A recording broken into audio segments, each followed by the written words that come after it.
Mr. Tim, I'm concerned about Mr. Franklin's condition. He's been experiencing shortness of breath and chest pain. That's concerning. Have you assessed his vital signs, Mihira? Yes, his blood pressure is elevated, and his heart rate is rapid. We've administered oxygen and pain medication to alleviate his symptoms. We should consider transferring him to the emergency department for further evaluation. A cardiac event is a possibility, given his symptoms and medical history. I agree. We'll prepare him for transfer and notify the emergency department about his condition. We should also contact his cardiologist to inform them of the situation. Good, Mihira. Remember to document all interventions and vital signs. We'll need this information for the emergency department and his ongoing care.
Mihira, I want to explain clearly why this splint is an essential part of your treatment, so you understand the reason behind it. The splint has one main function, which is to hold your hand completely still in a safe position. This protects the repaired tendon by preventing any movement that could pull on the stitches. It is not just for comfort, it is a medical tool that keeps the healing process on track and avoids further damage. It is very important to understand the long-term consequences of not wearing the splint as advised. Mihira, without this protection, even a small everyday movement can stretch or tear the repaired tendon again. If that happens, the surgery fails, and you would need another, more difficult operation. The tendon might also heal in a lengthened or scarred way, leading to permanent stiffness.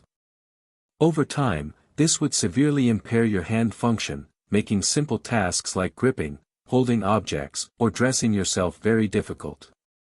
This loss of ability would directly reduce your independence and overall quality of life.